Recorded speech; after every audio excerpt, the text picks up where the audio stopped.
Les saluda Raúl Perazo y es un privilegio cada vez que puedo abrir la palabra de Dios para compartirla con usted.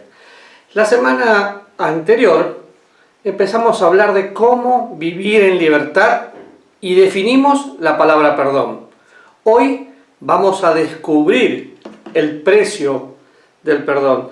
Claro que definir la palabra perdón es fácil, pero vivirla no, porque tengo que perdonar o mostrar gracia de la misma manera que Dios lo hizo conmigo. Es interesante pensar que el Señor en un momento dice: ¿qué es más fácil? ¿Decir tus pecados te son perdonados o levántate y anda? Y definitivamente el Señor vino a perdonar pecado y todos los que vivimos ese perdón tenemos que perdonar. Cristo sabía que no era fácil perdonar. Él sabía que eso iba a costar, por eso Él absorbió la culpa que nosotros no podíamos absorber. Tengo que estar dispuesto a perdonar de la misma manera con que yo fui perdonado por Dios. Vaya conmigo a 2 Corintios capítulo 5. 2 Corintios capítulo 5 me habla de la reconciliación, de que somos embajadores y me da un ejemplo maravilloso y vamos a hacerle preguntas a este texto. Dice: al que no conoció pecado, versículo 21, por nosotros lo hizo pecado, para que nosotros fuésemos hechos justicia de Dios en él. Bien, la primera pregunta: ¿quién no conoció pecado? Jesús. Jesús fue tentado en todo, pero sin pecado. La impecabilidad de Cristo hace que Él pueda perdonar todo tipo de pecado. ¿Qué fue hecho Jesús? Fue hecho pecado. Él cargó sobre su vida todos nuestros pecados. Qué difícil, ¿no? Porque cuando pensamos en todos nuestros pecados, ¿se acuerda ese momento en la cruz donde Jesús dice: Dios mío, ¿por qué me has desamparado? En ese momento Él estaba cargando su pecado y mi pecado en la cruz. Ahora, ¿cuál es el beneficio para que fuésemos hechos justicia de Dios en Él? La justificación por medio de la fe, la justificación por medio de su sangre, la sangre de Jesucristo. Y como dice el apóstol Pedro en el capítulo 1, versículo 18, sabiendo que fuiste rescatados de vuestra vana manera de vivir, la cual recibiste de vuestros padres, no como cosas corruptibles, como oro o plata, sino con la sangre preciosa de Cristo, como un cordero sin mancha y sin contaminación.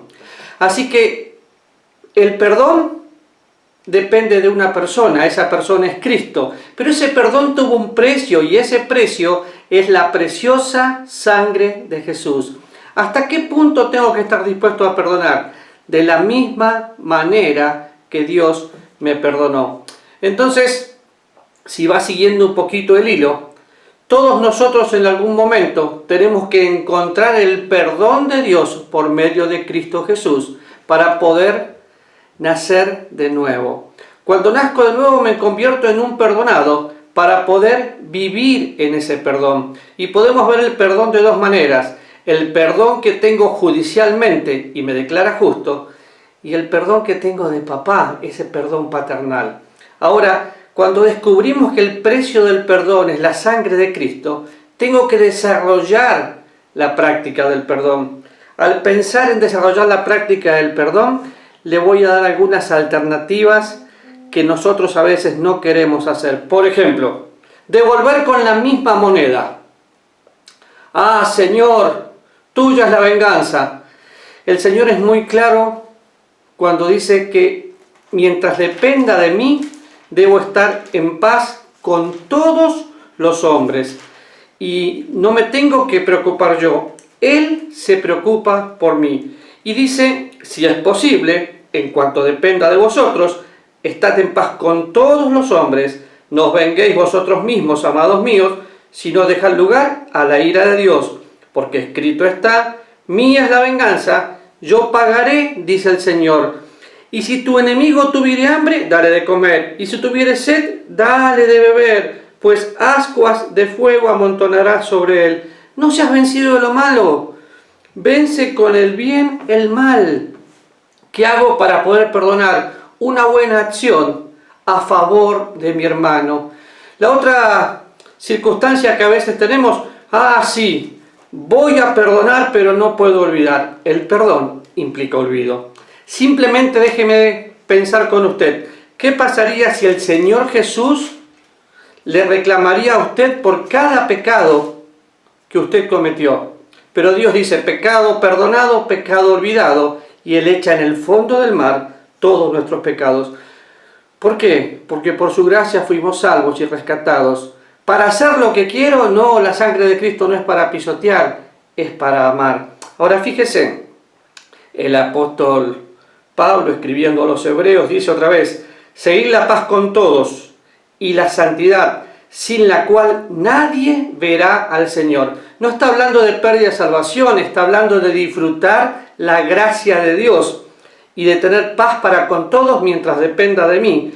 Mirad bien, no sea que alguno deje de alcanzar la gracia de Dios, que brotando alguna raíz de amargura os estorbe y por ellas muchos sean contaminados. Y dos principios básicos. Cuando odio, el más perjudicado soy yo. La raíz de amargura frena mi crecimiento espiritual y va contaminando todo lo que tengo alrededor. Así que tengo que perdonar para ser libre. Otra arma horrible que usamos muchas veces es el silencio o el decir te voy a ignorar. Pero el apóstol Pablo también en Filipenses capítulo 2 versículo 3 dice, nada hagáis por contienda o por vanagloria, antes bien con humildad, estimando cada uno a los demás como superiores a él mismo. Así que le dejo este desafío. ¿Tiene problemas con alguien? Decida perdonar como Cristo le perdonó y nunca más mencione el tema. Confiese esa amargura a Dios como un pecado. Deseche el odio en su corazón. Reconozca que el perdón es la única manera de ser libre. Si hay que restituir, restituya. Y nunca se olvide, fuimos perdonados para poder vivir en libertad.